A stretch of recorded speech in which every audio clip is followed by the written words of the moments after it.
Hello, my friends. All right, this is the Heavenly Help Desk, and I'm excited because this is the first time that we've officially done it here in the Connect to the Angels group. We got a lot of questions that came in, which is so exciting and makes me so happy. I'm happy for you to ask any kind of question, even if you think it's silly or that I won't like it or stupid. Remember, it's anonymous, so even if I am judging your question, I don't know who sent it. I do sometimes get images in my head and connect it to you, but it's not a judgment thing. I really do want to be able to answer these questions for you, and your question can help other people as well, because other people might have that same question or may not have thought about that in that way. So you asking that really is a wonderful, wonderful thing. I love having the opportunity to answer them for you. So I'm going to go through them one by one, and I'm just going to knock them off. Keep asking. Hey, Patricia, glad to see you here. Keep asking, keep sending them in. I really enjoy this. I put this offering here in this group because so many people send me emails or Facebook messages or post in my groups questions about all things spiritual. So I wanted to have a place where I could really get to them and really answer them. And I love doing it in a live video format. I feel like I explain things best when I am speaking. So it gives me the opportunity to do that. So during this, if you have any questions or comments about what I'm talking about, go ahead and ask. And you can also ask if you have a question that maybe you didn't send in and you're cool with not being anonymous, sending it, all right? And also, even if you're not watching this live, please still feel free to comment and to ask questions, and I will get to as many as humanly possible. Hey, Christy, really do make a big effort to get to comments and messages for you guys. That's really important to me. So if I miss it, post it again, send it again, because I want to see it. Okay, so our first question that came in, the question is, will my husband come back to me? That's the question that came in to me in the Heavenly Help Desk. And there are a few questions that are kind of like this, where they're asking me to predict your future for you. Okay. Hey, Nancy. Hey, Jamie. And so I don't mind these questions. Sometimes, people who know me and stuff will be like, when someone asks me a question about the future, but because it gives me an opportunity to give you my speech, which I will, and then I will also give you some advice about your husband. Okay. So first things first, the future is up to you. Okay. So it's not something, the future is always moving and changing, and you are powerful enough to create a future that you want and to manifest the things that you want into them. So I can't look into the future and tell you with 100% certainty of anything, nor should I be able to. And anyone who tells you that they can do that is not being honest, because think about it for a minute. It doesn't make sense, right? It doesn't make sense that, all of this stuff is lined up already, and that the actions you're taking and the output that you're using and the way you're using the law of attraction isn't affecting those things, because it is. Okay? You will hear me give this speech a few times because I got some of these questions coming in. Awesome. Ask me them anyways. I'll give you the speech and I'll give you some tips on what to do. Now, when it comes to manifesting a particular person, whether you're trying to manifest a particular person to come back or you're trying to manifest a particular person into your life, there are some cosmic rules. Okay, so I have been trying to manifest John Bon Jovi into my life since I was about, 5. And where I have gotten pretty close, I was an extra in a music video once. I think that's pretty cool, right? I have not, it's not like my BFF yet, which is what I'm trying for. Because when it comes to specific people, there are different rules and different laws of how that works, because manifesting a specific person has to connect with a need or a want that you have, okay? It has to connect emotionally to something. And when you place a specific person or even a specific item or destination in that space, it may or may not work that you manifest that particular person, but it will work that you manifest the particular emotion and experience that you're asking for, okay? So instead of asking, will my husband come back? What I would invite you to do would be to look at what you want and how you want to feel. Do you want your husband to come back? And if you do, what do you want to be different from when he was there before? And what can you do to start working on that? The law of attraction works like this. The thoughts you think and the emotions you feel when you think them send a signal out to the universe, and the universe is always responding to that signal. Your angels are responding to that signal. Your spirit helper friends are responding to that signal. All of it, universe / God / the divine / whatever word you use, they respond to that signal. However, you can't just put the signal out and think that things are going to come in. So you can't sit every day and say, I want my husband to come back, I want my husband to come back, and that will make it happen. You have to take action, because currently your output, your thoughts you're thinking and the emotions you're feeling when you think them, and the action you take in your life has not created this yet. So you need to do something different. You need to up your game. And guess what you have to do? You have to look at and face stuff that you're avoiding or you're not really looking at. You have to up-level yourself in some way to get a different result. Okay? So what I would invite you to do with this question is to look at what you want. Is it your husband that you want back? Is it a wonderful partnership that you're actually looking for? Is it, a relationship that makes you feel fill in the blank that you're looking for?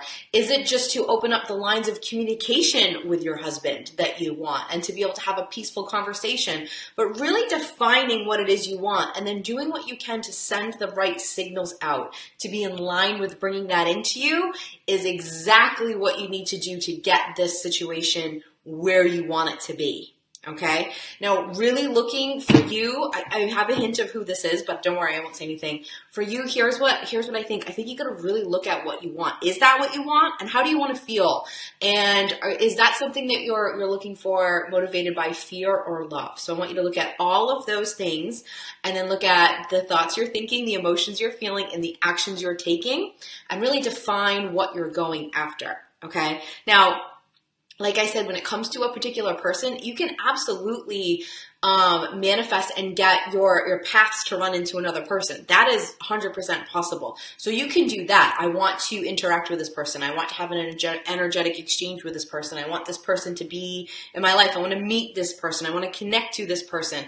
That works as well. But what the result will be of that is not something that you can predetermine. Okay? So I hope that helps. Let me see. Christy asked a question while I was doing this. Let's see. I've been wondering, can someone, hold on, I got to move this so I can read it. Can someone, here we go. I have to move my website out of the way. Okay, there we go. Can someone you feel connected to be an intuitive block for you? For instance, can they sort of suck up all your intuitive space for a while and block you unintentionally from other kinds of intuitive hits? Great question. So the short answer to that is no, another person can't do that. You can do that to yourself. Another person can have an effect on you that causes you to do that, but you have to be giving it permission. So someone else, typically people ask me this kind of question if they have someone around them that's kind of blocked to all energy. They're not opened up to their intuition. They're really fearful around that stuff. They're much more into the logical brain things. They don't like to look at intuitive stuff and spiritual stuff. And so they wonder if being around that person is having an effect on them. Is it making it so I can't? Only if you are allowing it. Only if that is causing some kind of fear reaction in you where you would become defensive energetically, then that might happen. But it's not the person itself, it's your reaction to the person. So if you can kind of shift that around, if you can kind of think differently around that person, then it will shift. So for example, something that I would do, if that is the case, Christy, if they're like someone who's around you, whether you work next to someone or you have a friend or someone you're dating or whatever that is really closed off like that, I would see myself as their balance, and I would open up to be more intuitive around them to sort of influence them with my intuitive energy instead of reacting just defensively to their closed off energy. So I would bring a little more offense energetically around that person. Okay? Hopefully that helps. All right, let's see.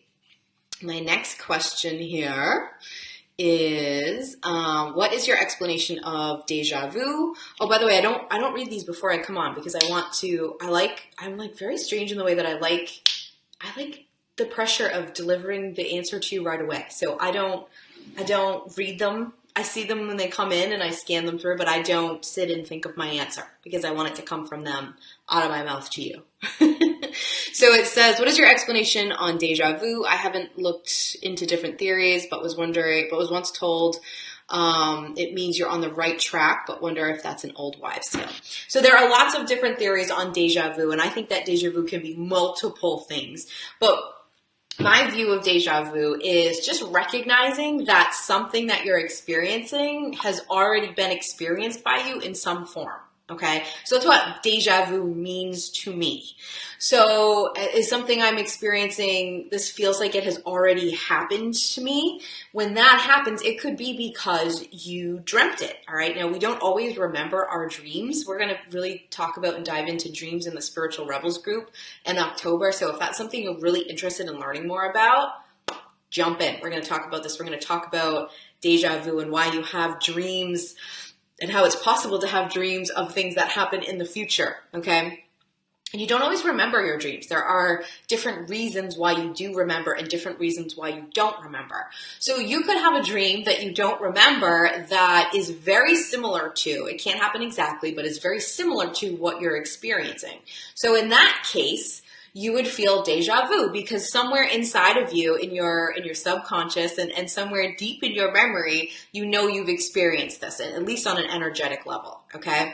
Also, the way your mind works is freaking amazing, and your brain stores all of the memories of your dreams and triggers or doesn't trigger them at different times. So something that you're experiencing can trigger a dream that is connected to what's happening to you, and that can bring about the feeling of deja vu.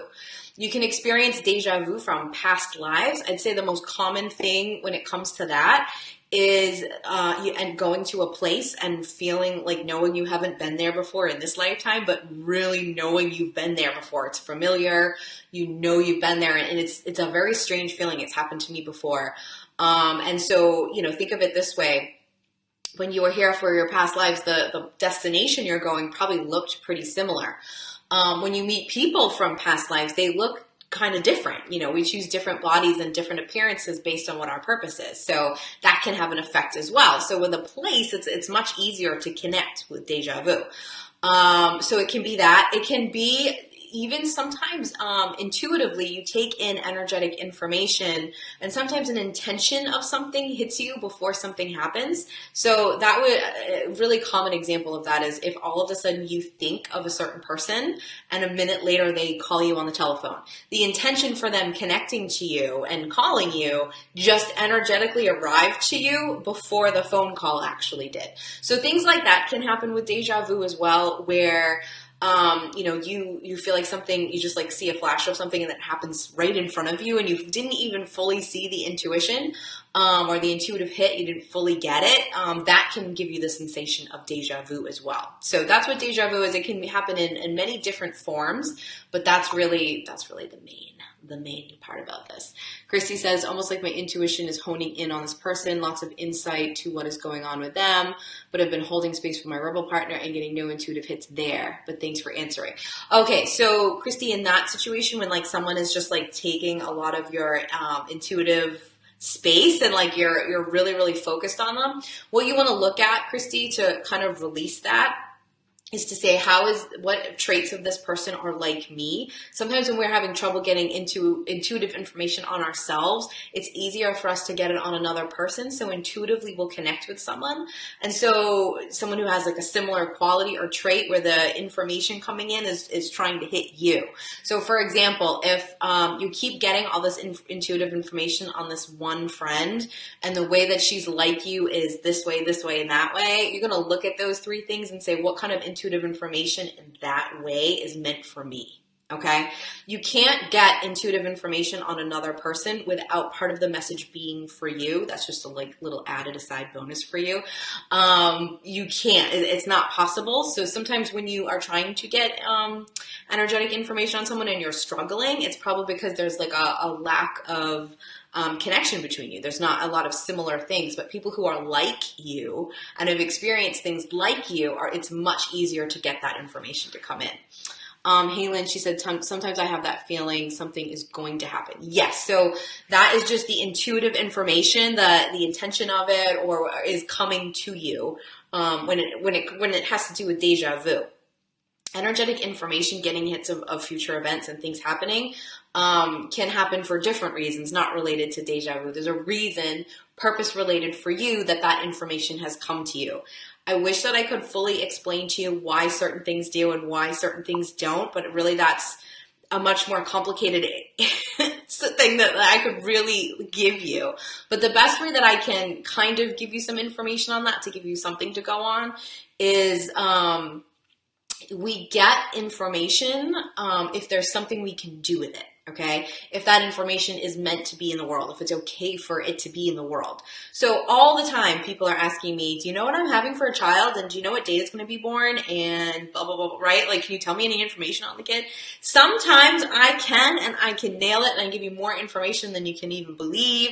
And you're like in labor and you're texting me like, oh my God, you're exactly right. This is all happening how you said. And sometimes I'm like, I think this, and it's hard and I'm struggling to get the information. I'm like, I don't know, maybe this, and it's not even right.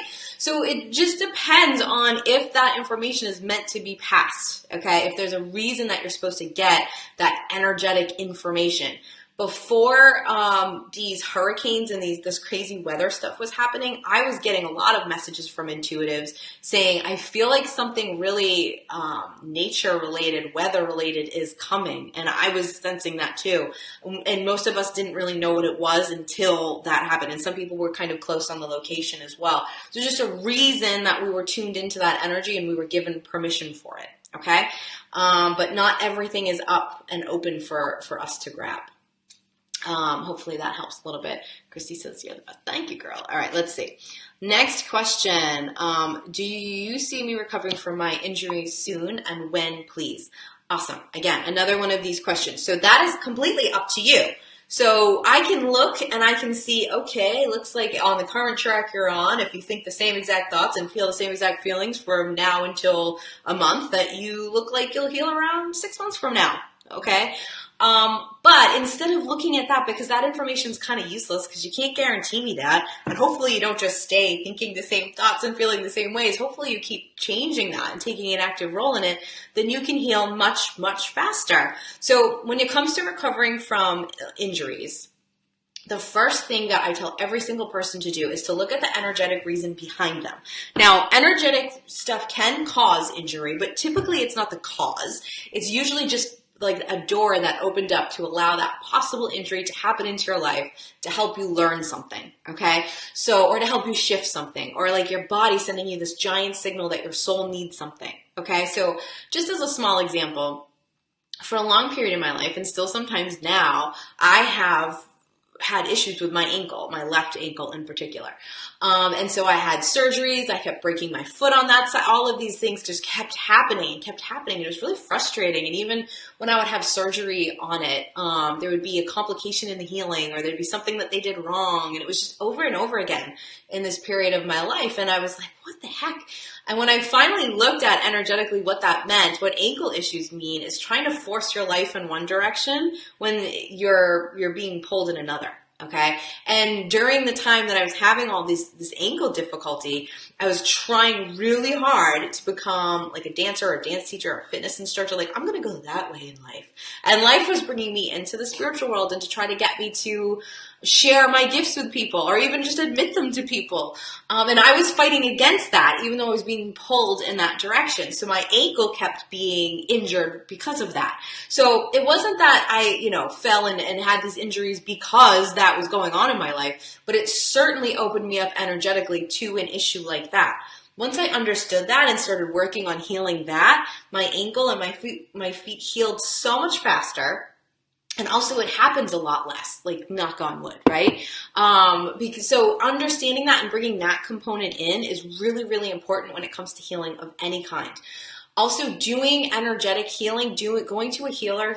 I don't know if you're local, the person who asked me this, but Kelly Austin is terrific. There's a lot of people in this group. Or if you want to ask me for a recommendation, I will see if I know someone near you, who do Reiki, who do IET, any of those kinds of things, to add that to whatever you're doing for physical therapy and to make that better.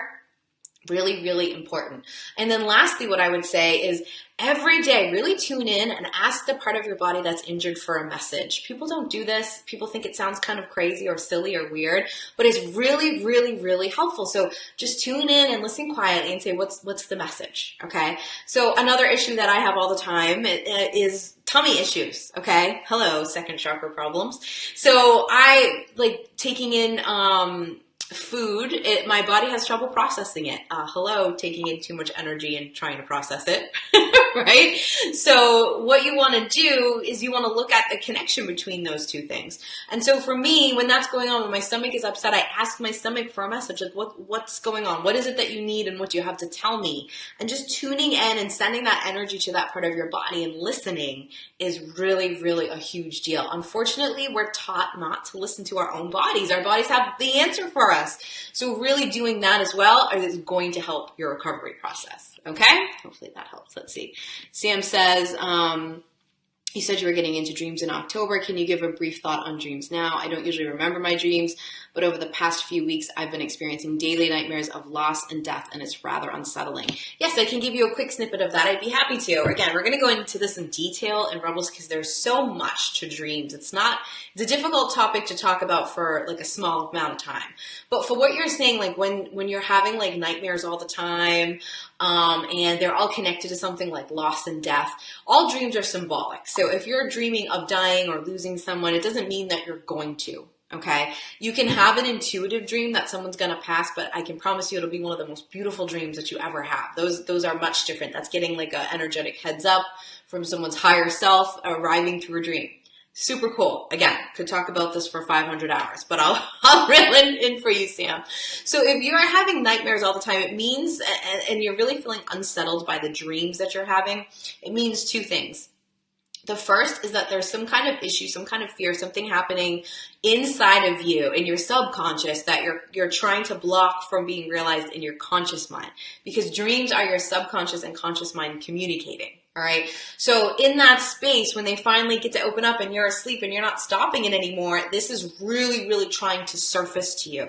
And if you remember your dreams when you wake up and you remember them vividly, especially if there's emotion tied to them, it means that during your sleep, you didn't finish processing that.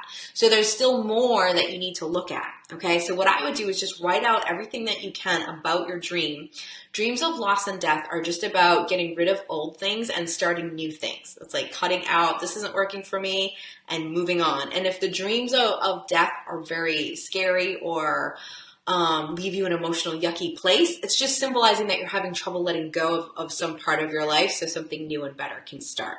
So if you look at that, if you journal and write down your dreams, it's a really powerful thing. It connects into your conscious mind and subconscious when you write. So it's a very effective way to look at dreams. When you do something like that, that can help you as well. Okay.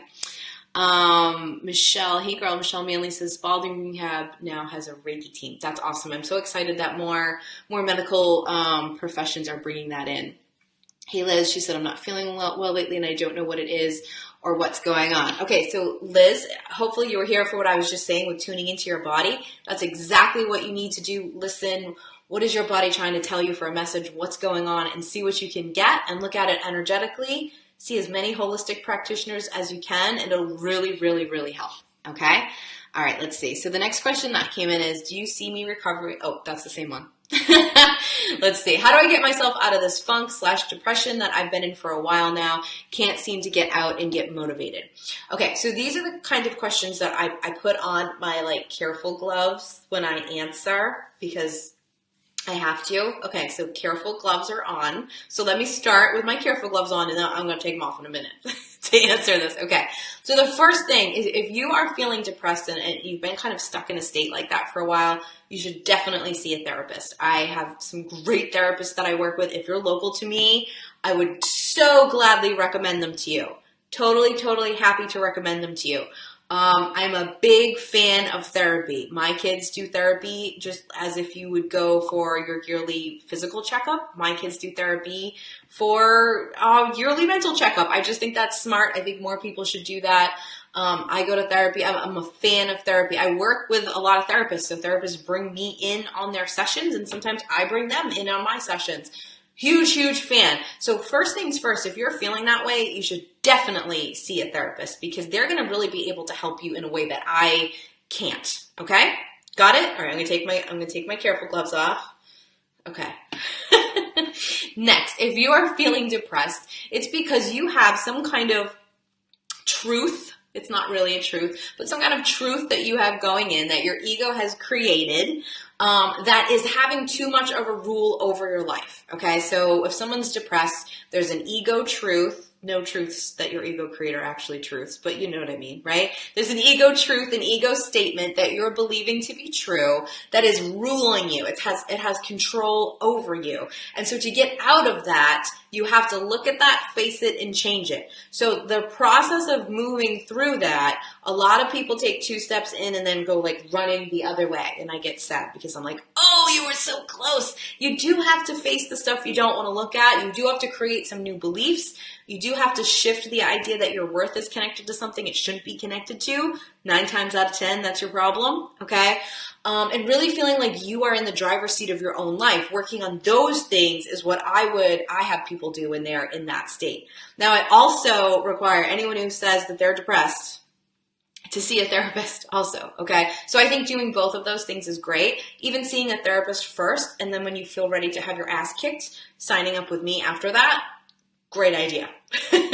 Seeing us both at the same time, I can set that up for you too. So that's where I would start. But in a funk or any kind of a depression, that's what is going on energetically from my standpoint. And again, careful gloves. That's what I have to say. Okay.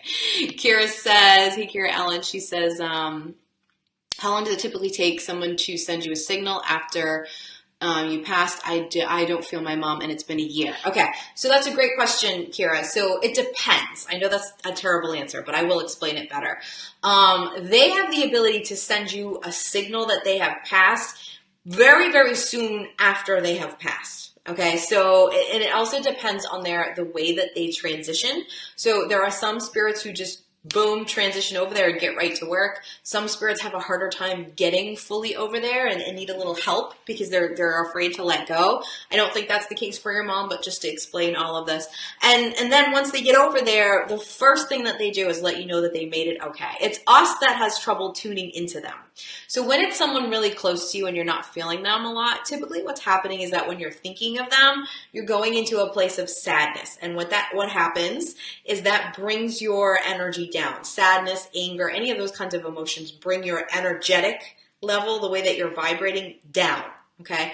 And in order to communicate with spirit, it has to be way up here, okay? So if spirit are like way up high and they're like going like a helicopter blade, we're kind of like down low here. So they're up in the sky in a helicopter. We're down here like a ceiling fan. We're going that fast, or we're on the ceiling, but we're down lower, right? So what we have to do is operate as high up as we can to be able to connect with them.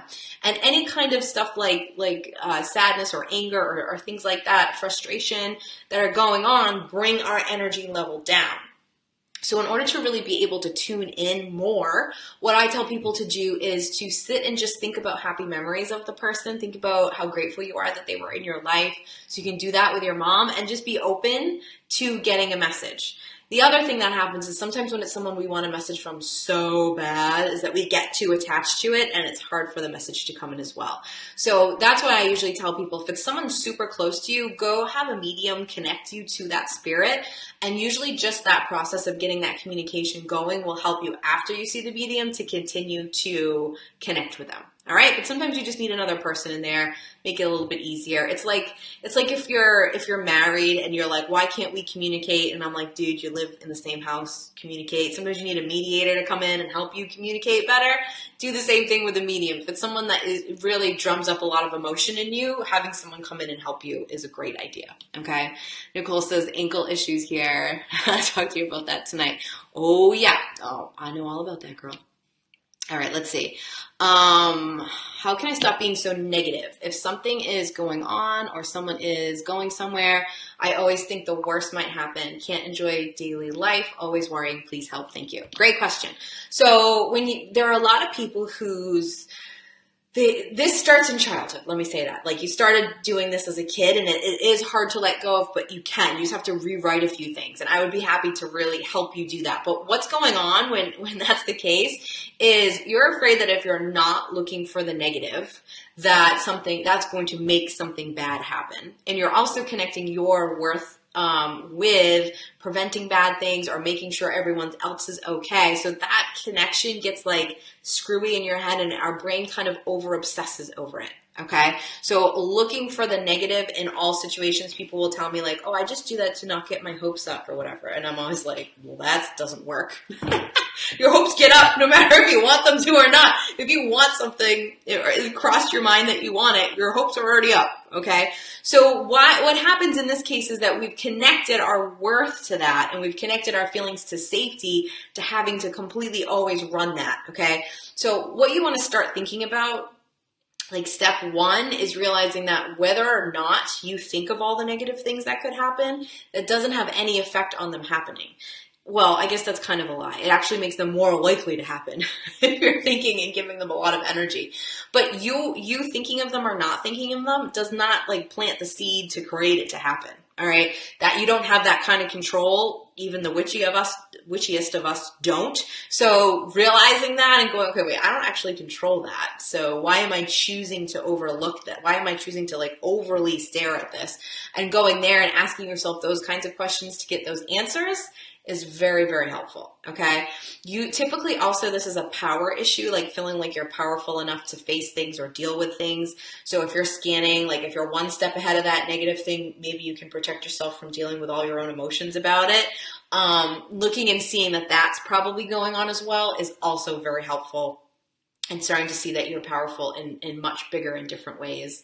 That can help shift that as well. All right. But it's all mindset and it's all shifting that, but you're going to get to that root cause way back here and shift that so that you're not, having like a punching battle inside your head every time you think a negative thought. Negative thoughts are not bad. Don't try to not ever have them. Let a negative thought come, look at it, learn something from it, and then move on. It's when we get stuck on the negative thoughts and we feel a lot of emotion around them that really affects the signal we send out and brings negative stuff to us. Okay, makes sense? Kira says, thank you. This is true. I feel closest to her. Certain happy places. Didn't think of it like that. Okay, good. I'm glad that helped. All right, next question. Let's see. Am I going to find somewhere to live in a year and continue my current occupation? All right, great. Another one of these questions where it's future, right? So my question to you is, well, is that what you want? And so what I would do is go, what is it that I want? And I would write myself an affirmation for getting it that included how I wanted to feel once I had it. And then if that is your current location and your current occupation, and if that's a certain place to live, then focus on that, really bringing in the thoughts you're thinking of it and the way you're feeling about it and choosing some action steps to get it. Okay? All right, let's see. What does it mean to have a new soul? Okay, so what it means to have a new soul is that you haven't had as many trips as most people here, all right? So it's my belief that we come here and we keep coming. Reincarnation, we keep reincarnating as a different version of ourselves, of our souls here to do different things, to bring your purpose to the world. And your purpose is very related to each other every life, but it shifts and is slightly different in each one. So you keep coming and you keep coming. And so there are some of us who have been here with like the cavemen and women. And we were like, knocking things with clubs and we were there. And there's some of us who this is like our second, third, fourth trip. I've never met a soul that it was their first trip, but I do believe that could probably happen. But there are some people who are just newer. Their energy was called newer, like they weren't there before, or they hadn't been human before anyways. So the new soul, that's what that means. That's how many trips you've been on here as a human being. Okay? Let's see. And sometimes that gets thrown around to people who feel like they have absolutely no idea what's happening in life and they're just confused by spiritual truths. People will be like, oh, they must be a new soul. Doesn't necessarily mean it's true. It just means they might not be as open to those kinds of ideas. Okay. The next question is, help. When will money start flowing in my direction, please? So money will start flowing in your direction when you tune into abundance and you constantly run checks on how you're feeling connected to money. Okay, so money in our culture is connected to the energy of power. So if you're feeling powerful, then money will flow to you. If you're not feeling powerful, money ain't coming anywhere near you. You're going to have a lack of money everywhere, okay? So what you want to do is you want to start really catching a few things. This is what I tell people 101 when you want to start shifting the way you think about money and the way you feel about money. Stop yourself from ever coming into a frame of thought where money is giving you some kind of permission, like you're asking money for permission to do something. So if a friend says, oh, hey, do you want to go on this amazing vacation next year? And you're like, well, I will if I have the money. No, you're saying that money's going to tell you what to do. No. You'll say, yes, I would love to. I'm going to get right to work manifesting that money. So that's what you want to say. You don't want to say you go to work for money. You want to say that money works for you. Okay. Money is a piece of paper. It's not even a real thing. It just keeps getting printed. It's not even an actual concept. It doesn't even make sense. So I have clients who are like high up in the financial stratosphere. They will tell you that money is the most made up thing ever, and it's much more affected by us and how we view it and how we see it and our feelings than it is from anything else. Okay, and I love when my financial people say that. It makes me excited. So what you want to do is look at that. So the exercise I love to give people, and anyone can do this, okay? Look at your current feelings about money as if you were in a relationship with money, okay? So money is your husband or wife or girlfriend or boyfriend or whatever.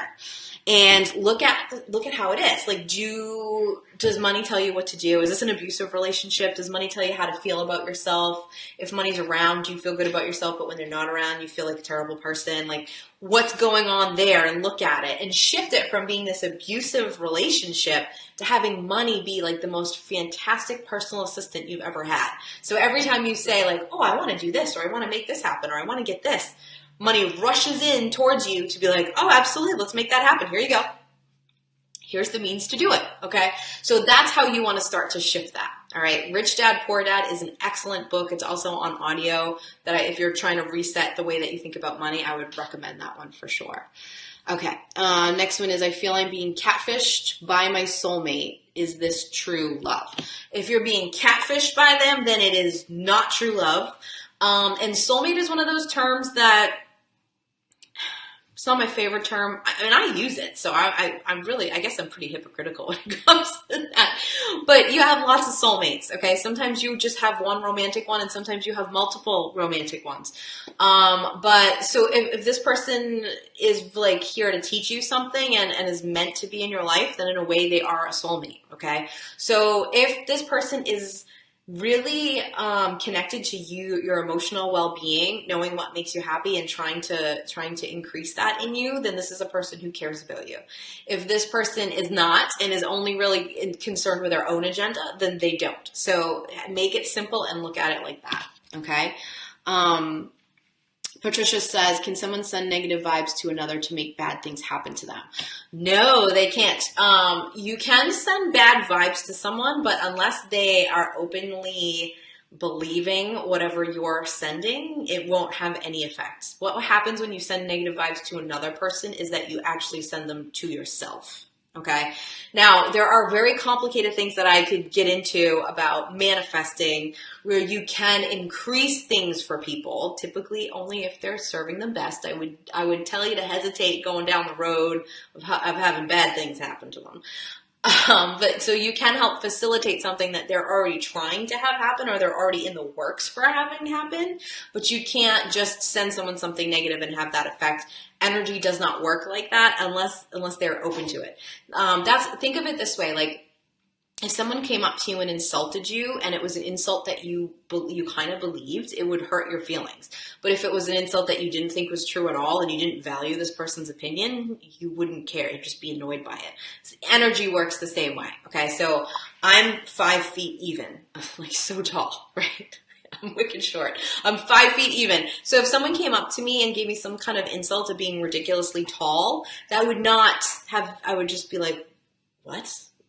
how silly. It wouldn't affect me. I think it was funny. I'd laugh and be like, why on earth would someone say that to me? But if someone gave me some kind of ridiculous insult on, I don't know, like not being intelligent or something, that might hurt my feelings, because sometimes I'm like, do people see that I actually am smart? Like sometimes I wonder that when they look at me.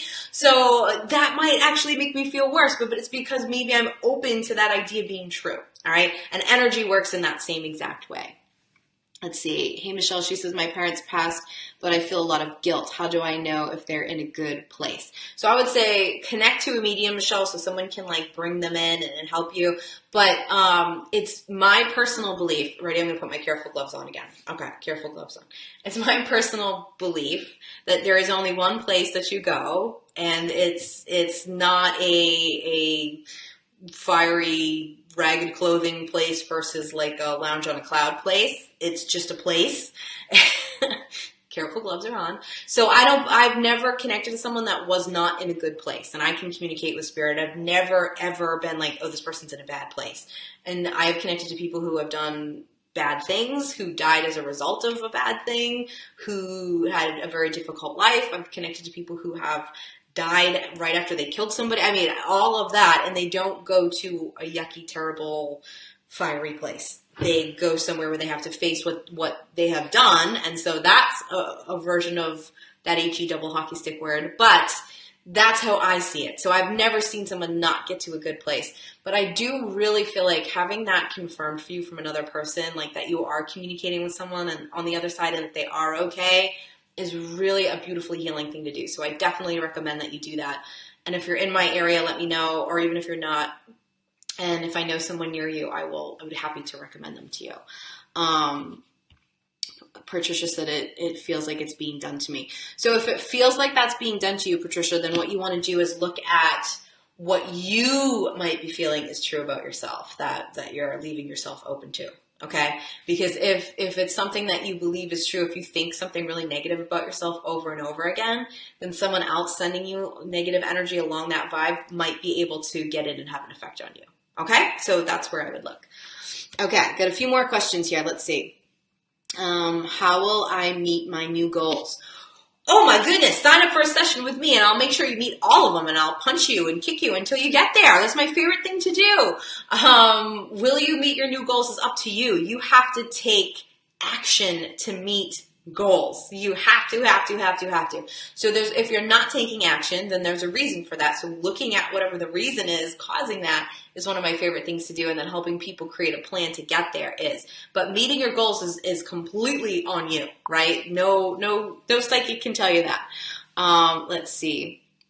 Michelle says, where are you located? So I'm in Massachusetts, Michelle.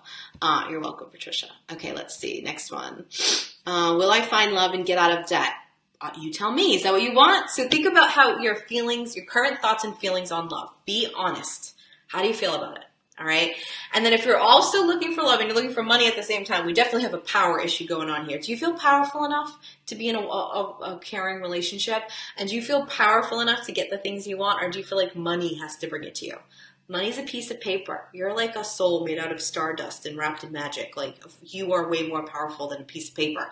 So you want that money flowing to you, you have to tap into your own power. So I would start there, and then really looking at what it is, how you want to feel when you're in a relationship, when you're in love. Look at that and really focus on bringing those feelings into your life. Okay, let's see. How do I use my gift to heal in the way I was intended when I still am working on myself and trusting my intuition? Great question. If I had a nickel for every time someone said something to me along the lines of, well, I know it's my purpose and I know I have the ability to do this, but I am not 100% perfect in this area yet, then I would be a bajillionaire. I hear this all the time. You're not supposed to be perfect at whatever you're here to give. You're supposed to be constantly working on it, okay? So what I do for people is I give them clarity. I'm able to tune into all these messages and take this information in and help you get somewhere out of that. My whole thing, my whole purpose, my whole passion is taking people who are kind of stuck in a place or not where they want to be and getting them there and bringing these spiritual truths to people and helping people be more intuitive. Those are the ways that I do that. And those are the things that make me excited. But I'm not always perfect in those departments, okay? I get stuck sometimes. I have been epically stuck. That's why I love doing this work, because I know exactly what that feels like. I get stuck. I get confused by my own intuition. I deny who I am to people. I struggle with self-confidence, all of that stuff. Because I'm always working on it and I'm always facing it, and I know what it feels like to struggle with it, that makes me really good at what I do. Okay, if I didn't, then I wouldn't be as passionate about doing this. I wouldn't always be getting new ideas and new ways to help people flowing in, because I wouldn't be actively seeking them for myself. And so you go out there and do it. Let me just tell you that the more you do your purpose, your craft, your healing, the more powerful you'll be and better at it. So get out there and do it, and do not let that stop you. That is an ego trick that I don't like. All right, I got one more question here. All right, so this one said, my daughter died a year ago at the age of 32. I'm so sorry to hear that. I found and tried to save her with CPR, but it would too. I just can't get the past. Okay, hold on, this doesn't make sense. But it would too. I think she's trying to say it was too late. I just can't get past the image of her dead in my arms. Is there any way you can help me get over it? She left me her daughter, who's 12 now, and she looks just like her, I'm assuming you mean. I guess that was my gift from her. She always saw her mother like that. She won't go into my daughter's bedroom now. Hopefully they will get better. I cleaned it out a little and gave all her mom's stuff. That's her a little. Thank you for any advice you might have. Okay, so first things first, when it comes to dealing with grief and having an image kind of stuck in your head of something that traumatic, therapy is definitely the way to go to help yourself move past that, because a great therapist can help take the power of that image and shift it for you. And that's definitely what you want to do first and foremost, okay? Second is, the reason that we kind of get stuck in these patterns and have trouble moving forward is because we've attached a story to an event that is destructive to us. Okay, so for example, in this case, you might have attached the story that you should have saved her, or that you did something wrong that caused her to pass. And so if that's the story you created around her passing, then it's going to be very difficult for you to ever move past it. But if instead you write a different story and you say that her passing was here to teach me something, it means that I'm very strong, that I got through it, and now, you know, not only do I work on the trauma of that situation, but I choose to spend my time raising her daughter and go through that's just what I'm doing. If you change to that story, you'll have a much better time moving forward. Okay? Tap in, talk to her spirit, remember her with beautiful memories and as a vibrant person, and that will help you as well. Okay? Thank you guys. Thanks for coming to the Heavenly Help Desk. I hope that you liked it. Please keep sending in your questions. Even if you're still sending them in for this month, I will answer them next month and the next one. I know I write down the one I stopped on and keep going to the next one, so that I can know next month where to pick up. But keep sending them in. I love answering them. Keep posting. Keep shining. So much love to you all. Bye.